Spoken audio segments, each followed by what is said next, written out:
Hello കൂട്ടുകാരെ, എല്ലാവർക്കും good morning. എല്ലാവരും സുഖമായിരിക്കുന്നു വിശ്വസിക്കുന്നു. എൻ്റെ കഥാപ്രസംഗം കേൾക്കാതെ ആരും ഇനി രാവിലെ എണീക്കണ്ട കേട്ടല്ലോ. ഞാൻ ഇത് കഥാപ്രസംഗമായിട്ട് വന്നിട്ടുണ്ട്. എൻ്റെ കഥാപ്രസംഗം കേട്ടില്ല എന്നുള്ള പരാതിയൊന്നും വേണ്ട. കുറച്ച് പേർക്കൊക്കെ ബുദ്ധിമുട്ട് കാണും, എന്നാലും ഞാൻ കഥ പറയും കേട്ടോ. നിങ്ങൾ കേൾക്കണമെങ്കിൽ കേട്ടോ. അങ്ങനെ ഞാൻ രാവിലെ തന്നെ അടുക്കള പണികളൊക്കെ തുടങ്ങിയിട്ടുണ്ട്. ചക്കപ്പക്ക ചക്ക ചപ്പ ചക്ക ചക എന്ന് പറഞ്ഞ് ജോലിയൊക്കെ അങ്ങ് ചെയ്യാമെന്ന് കരുതി.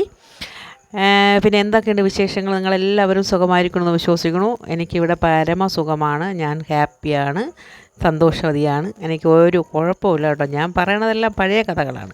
അത് ഞാൻ പറയാനുള്ള കാരണങ്ങൾ കുറേ പേര് ചോദിച്ചു. ആ കക്ഷി എന്ത് ചെയ്തു, കക്ഷിയെ കാണുന്നില്ലല്ലോ, എന്താ കാണിക്കാത്തത് എന്നൊക്കെ ചോദിച്ചതുകൊണ്ടാണ് ഞാൻ അത് പറയാൻ തുടങ്ങിയത് കേട്ടോ. അല്ലെങ്കിൽ ഞാൻ പറയില്ല. അങ്ങനെ എന്നൊരു ചൂര മീനൊക്കെ കിട്ടി, അതിനെയൊക്കെ അറുത്ത് പറക്കി തലയും ഒക്കെ കൂടെ ഇട്ടാണ് ഇന്ന് കറി വയ്ക്കുന്നത്. പിന്നെ കുറച്ച് ചാള, 1-2 കൊഴിയാള, ഇങ്ങനെയൊക്കെ എല്ലാം കൂടി ഇന്ന് മിക്സിങ് മീനാണ്. ഇത് ചൂരയൊന്ന് കറി വയ്ക്കാൻ, ബാക്കി എല്ലാം കൂടി പറക്കിയിട്ട് പൊരിക്കാമെന്ന് വിചാരിച്ചു. അങ്ങനെ ഇന്നത്തെ വീട് പണികളൊക്കെ തകർത്തുകൊണ്ടിരിക്കുകയാണ്. ഞാൻ അരിയൊക്കെ അടുപ്പിച്ച് മാറ്റി വെച്ചു. അത് കഴിഞ്ഞിട്ട് മീനടുപ്പിൽ വെച്ചു. രാവിലെ കാപ്പിക്കുള്ള കറിയൊക്കെ വടിയാക്കി വച്ചു കഴിഞ്ഞു. ഇനി കുറച്ച് മീനൊക്കെ ഒന്ന് പുരട്ടി വയ്ക്കണം. അങ്ങനെ ഇന്നും അവിയലും തോരനും കിച്ചടിയും പച്ചടിയായിട്ടൊക്കെയാണ് ഞാൻ വന്നിട്ടുള്ളത്. എൻ്റെ വീഡിയോ കണ്ട് സപ്പോർട്ട് ചെയ്യണ എല്ലാവർക്കും താങ്ക് യു. എന്നെ സപ്പോർട്ട് ചെയ്യുകയും എന്നെ ലൈക്ക് ചെയ്യുകയും സബ്സ്ക്രൈബ് ചെയ്യുകയും ചെയ്യണം എല്ലാവർക്കും. സബ്സ്ക്രൈബൊക്കെ വളരെ കുറവാണ്, എങ്കിലും ചെയ്യണവർക്കൊക്കെ എനിക്ക് വളരെ താങ്ക്സ് കേട്ടോ. പിന്നെ എന്തൊക്കെയുണ്ട് വിശേഷങ്ങൾ? എൻ്റെ വീഡിയോ കാണാനും സബ്സ്ക്രൈബ് ചെയ്യാനും ലൈക്ക് ചെയ്യാനൊന്നും ആരും മടി കാണിക്കരുത്. ഷെയർ ചെയ്യാനൊന്നും ഇതിലൊന്നുമില്ല. ഞാൻ എൻ്റെ പഴയ ഒരു കറുത്ത അടുക്കളയും വീടും കൂടുമൊക്കെ കാണിക്കേണ്ടത് അങ്ങനെയൊന്നും ഞാൻ പറയൂല, അതിൻ്റെ ആവശ്യമില്ല. പക്ഷേ നിങ്ങളെന്നെ സബ്സ്ക്രൈബ് ചെയ്ത് ലൈക്ക് ചെയ്തൊന്ന് സഹായിക്കണം പ്ലീസ്.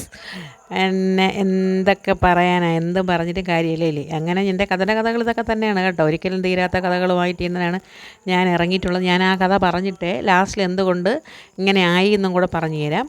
അങ്ങ് പറയാനൊന്നുമില്ല കേട്ടോ. ഞാനിന്ന് മുട്ടക്കറിയാണ് വെച്ചത്. അപ്പം മുട്ടക്കറിക്ക് ആദ്യം എല്ലാം കൂടി ഒന്ന് വശക്കി എടുത്തിട്ട് എല്ലാം കൂടി ഇട്ടൊന്ന് മിക്സിയിൽ അരച്ചു കൂട്ടൊക്കെ നല്ല കുറുക്കി എടുത്ത് കേട്ടോ. അതൊരു പ്രത്യേക ടേസ്റ്റാണ്. അതേപോലെ എല്ലാവരും ഒന്ന് ഉണ്ടാക്കി നോക്കണം. അതൊക്കെ ഉണ്ടാക്കി റെഡിയാക്കി വെച്ചു. അത് കഴിഞ്ഞിട്ട് ഞാൻ മീനൊന്ന് പൊരിക്കാൻ വേണ്ടി ചട്ടി അടുപ്പത്ത് വെച്ചു. അങ്ങനെ തകർത്ത ജോലിയാണ്. രാവിലെ ഒരു 9-10 മണിക്ക് മുമ്പ് ജോലി തീർന്നില്ലെങ്കിൽ കുഞ്ഞൻ എനിക്ക് പണി തരും. ഇതിനിടയ്ക്ക് അവൻ ഇടയ്ക്കിടയ്ക്ക് എൻ്റെ അടുത്ത് വരണുണ്ട്, വരും.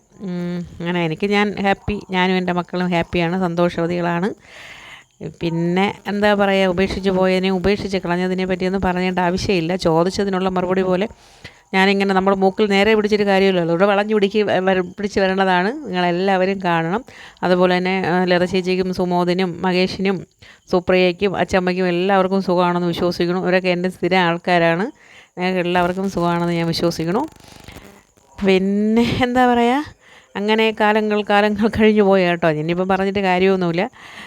പിന്നെ അയാൾക്ക് കിട്ടാനുള്ളതൊക്കെ ഇടയ്ക്കിടയ്ക്ക് കിട്ടിക്കൊണ്ടിരിക്കുന്നുണ്ട് കേട്ടോ. ഒരിക്കൽ കാലൊടിഞ്ഞു, ഒരിക്കൽ ബ്രെയിൻ കംപ്ലൈൻ്റായി, ഒരിക്കൽ 2 കൈയും ഒടിഞ്ഞു. ഇങ്ങനെയൊക്കെ കിട്ടാനുള്ളതൊക്കെ ദൈവം കൊടുക്കുന്നുണ്ട്, പക്ഷേ കാര്യമായിട്ടൊന്നും കൊടുക്കണില്ല. ഹാർട്ടിനെയൊക്കെ ദൈവം അടിച്ച് ഒഴിച്ച് ഹാർട്ടിനെയൊക്കെ ഓപ്പൺ ചെയ്ത് ഓപ്പറേഷനൊക്കെ ചെയ്തു. അതിനൊക്കെ നമ്മൾ ലക്ഷങ്ങൾ ചിലവാക്കി, പിള്ളേർ തന്നെയാണ് ലക്ഷക്കണക്കിന് രൂപ ചിലവാക്കി ഓപ്പറേഷൻ ചെയ്തൊക്കെ റെഡിയാക്കി വിട്ടു കൊടുക്കുന്നത്. ഓരോ ഘട്ടങ്ങൾ വരുമ്പോൾ നമ്മളടുത്ത് വരും കേട്ടോ. അയ്യോ അത് ചെയ്യണം, ഇത് ചെയ്യണം. അപ്പോഴീ നാട്ടുകാരെന്ന് പറയുന്ന സാധനങ്ങളെല്ലാം അയ്യോ അവൻ അങ്ങനെ കിടക്കണോ, അവൻ ഇങ്ങനെ കിടക്കണോ, മറ്റേതാണ് മറിച്ചതാണ്, അവൻ എന്താണെന്നുള്ളവർ അപ്പോഴൊന്നും മറന്നു പോവും. എല്ലാവരും കൂടി ഞങ്ങളെ കയറി കുതിര കയറാൻ വരും. പിന്നെ ഞങ്ങൾ ഇറങ്ങി രക്ഷപ്പെടുത്തി കുറച്ച് ദിവസമൊക്കെ നോക്കുമ്പോൾ അയാളെ കാലും കൈയൊക്കെ നൂരുമ്പോൾ നമ്മളെ ചവിട്ടി പുറത്താക്കും. നമ്മൾ 3 പേരും കൂടി അവിടെ നിന്ന് ഇറങ്ങി ഓടും. ഇത് സ്ഥിരമുള്ള പല്ലവി തന്നെ. ഇപ്പം വലിയ ഒരു ഹാർട്ടിൻ്റെ ഓപ്പറേഷനൊക്കെ കഴിഞ്ഞു, 4-5 ലക്ഷം രൂപയൊക്കെ ചിലവായി. അതെല്ലാം എൻ്റെ പിള്ളേരാണ് ചിലവാക്കിയത്. അയാൾക്ക് ജോലിയുണ്ട് എന്ന് പറയണു. ജോലിയുള്ളതൊക്കെ ഇവിടെ പോയി ആ കൊടുത്തു എങ്ങനെ കൊടുത്തു എന്നൊന്നും പറയേണ്ട ആവശ്യമില്ല. ഗ്രൈൻഡർ വാങ്ങിക്കാനും മിക്സി വാങ്ങിക്കാനും ഫ്രിഡ്ജ് വാങ്ങിക്കാനും ഒക്കെ ആൾക്കാർ കാണുമായിരിക്കും ഇല്ലേ. അവരൊക്കെ സുഖമായിട്ട് ജീവിക്കട്ടെ, നമുക്ക് കുഴപ്പമൊന്നുമില്ല. നമ്മൾ അന്നും സുഖമായിട്ട് തന്നെ ജീവിച്ച്, ഇന്നും സുഖമായിട്ട് തന്നെ ജീവിച്ച്. ഇടക്കാലങ്ങൾ കുറച്ച് ദിവസം കുറേ ബുദ്ധിമുട്ടുകൾ അനുഭവിച്ചു, കുറച്ച് വർഷങ്ങൾ കുറച്ച് ബുദ്ധിമുട്ടുകൾ അനുഭവിച്ചു. അതിനെതിരെ ഇരട്ടി സന്തോഷത്തോട് തന്നെയാണ് ഇപ്പം ജീവിക്കുന്നത്. അതിൽ ഞാൻ ഹാപ്പിയാണ്. അതിന് ഏറ്റവും വലിയ പുണ്യം എന്നുണ്ട് എൻ്റെ 2 മക്കളാണ്. അവരെ പോലെ 2 മക്കളെ എനിക്ക് കിട്ടിയതാണ് എനിക്ക് ഏറ്റവും വലിയ. നാട്ടുകാരെല്ലാവരും പറയും നിൻ്റെ മക്കളാണല്ലോ നിൻ്റെ ഏറ്റവും വലിയ വിജയം, നീ സന്തോഷത്തോടെ ജീവിച്ചു പോകും. ഞാൻ ഹാപ്പി ആയിട്ട് തന്നെ ജീവിച്ചു പോണത്. എനിക്ക് 2 മരുമക്കൾ വന്നു. 2 മരുമക്കളും എനിക്ക് മക്കൾ തന്നെയാണ്. അവരും എനിക്കൊരു പ്രശ്നക്കാരല്ല. മോളെ ജീവിതവും അടിപൊളി തന്നെ, മോൻ്റെ ജീവിതവും അടിപൊളി തന്നെ. അതിനോടൊപ്പം എൻ്റെ ജീവിതവും അടിപൊളി തന്നെയാണ് കേട്ടോ. പിന്നെ ഞാൻ ഈ ദുഷ്ടകഥാപാത്രത്തെ പറ്റി ചിന്തിക്കേണ്ട ആവശ്യമില്ല. ഇനി ആ ഭാഗത്ത് പോകില്ല എന്ന് ഞാൻ തീരുമാനിച്ചാണ് നിൽക്കുന്നത്.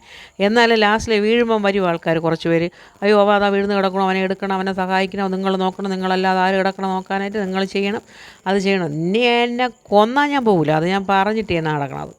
ഇനി വീഴുന്നാലും കൊള്ളാം കിടന്നാലും കൊള്ളാം. ഒരു മക്കളെയോ മരുമക്കളെയോ കൊച്ചുമക്കളെയോ ആരെയും കണ്ടുകൂടാത്ത ഒരു വ്യക്തിയെ എന്തിനാണ്, ചുരുക്കം പറഞ്ഞാൽ സ്വന്തം പെറ്റ തള്ളയോ അമ്മയോ സഹോദരങ്ങളോ ഒന്നിനെയും കണ്ടുകൂടാത്ത ഒരു ജന്മമാണ്. അത് പറഞ്ഞില്ല, സ്വന്തം കാര്യം സ്വന്താവാ, തന്നെത്താനെ തിന്നണം, സ്വന്തം വയറ് വെക്കണം, നടക്കണം, ഇതൊക്കെ ഉള്ളു ചിന്ത. അങ്ങനെ കുറേ കാലത്തെ കഠിന പ്രയത്നവും കഠിനമായ അധ്വാനത്തിൻ്റെ ഫലമായി എനിക്ക് വീണ്ടും ഇങ്ങനെയൊക്കെ ജീവിക്കേണ്ടി. ഇത് ഹാപ്പി ജീവിതമാണ്, അടിപൊളി ജീവിതമാണ്. നമ്മൾ ആഗ്രഹിച്ചതുപോലെ തന്നെ നമ്മൾ മുമ്പോട്ട് പോകുന്നുണ്ട്. നമ്മളാരും ഉപദ്രവിച്ചില്ലെങ്കിൽ നമ്മളാരും നമ്മളെ ഉപദ്രവിക്കില്ല അല്ലേ. അതുകൊണ്ട് നമുക്കിവിടെ നമ്മളിവിടെ വീട്ടിൽ വന്ന മരുമക്കളൊന്നും നമുക്കൊരു ഉപദ്രവമല്ല. ഞാൻ അവരെ ഉപദ്രവിക്കാൻ പോയിട്ടുമില്ല, അവരെന്നെ ഇതുവരെയും ഉപദ്രവിച്ചില്ല. അതുകൊണ്ട് നമ്മൾ ഹാപ്പി ആയിട്ട് തന്നെ പോണേ. അമ്മയായിട്ടും മക്കളായിട്ടും തന്നെയാണ് ഞങ്ങൾ ജീവിക്കുന്നത്. അവിടെ നമ്മൾ ആരെയും രണ്ടായിട്ടൊന്നും കണ്ടിട്ടില്ല. ഇയാൾ എൻ്റെ അമ്മയെ വരെ അടിച്ചു കേട്ടോ. എൻ്റെ അമ്മയെ അടിച്ചിട്ടുണ്ട്, എൻ്റെ അച്ഛനെ അടിച്ചിട്ടുണ്ട്, എൻ്റെ വീട്ടിൽ കയറി എൻ്റെ അച്ഛനെ വെട്ടാൻ ശ്രമിച്ചിട്ടുണ്ട്. എന്ന് പറഞ്ഞാൽ അയാളെപ്പോലൊരു ദുഷ്ട കഥാപാത്രം ഈ ഭൂമിയിൽ കാണൂല. ഈ പ്രദേശത്തുള്ള എല്ലാ നാട്ടുകാർക്കും അറിയാം. അയാൾക്ക് സപ്പോർട്ട് ചെയ്യാനായിട്ട് നമ്മൾ 100 പേരെടുത്ത ഒരു 10 പേർക്ക് അയാൾ സപ്പോർട്ട് ചെയ്യാൻ കാണും, ബാക്കി 90 പേര് അയാൾക്ക് സപ്പോർട്ട് ചെയ്യൂല. അത്രയ്ക്ക് ഉപദ്രവിച്ച മക്കളെ, കല്യാണം കഴിച്ച് അയച്ച മക്കളെ വരെ ഉപദ്രവിക്കാൻ നടക്കുന്ന ഒരു ദുഷ്ട കഥാപാത്രമാണ്. ഒരു കാലവും ദൈവത്തിന് കണ്ണ് കണ്ടുകൂടാതെ നീട്ടി നീട്ടി വളർത്തുകയാണ്. ഞാൻ ഇതിനുള്ള ബാക്കി കഥകൾ വീണ്ടും പറയുന്നതായിരിക്കും. എല്ലാവർക്കും താങ്ക് യു. എല്ലാവരും സുഖമായിരിക്കും. നല്ല ചായയൊക്കെ കുടിച്ച് രാവിലെ പണിയൊക്കെ തുടങ്ങണം കേട്ടോ. സുമാത രാവിലെ ഹാപ്പി ഗുഡ് മോർണിംഗ്. എല്ലാവർക്കും ഗുഡ് മോർണിംഗ്. Thank you.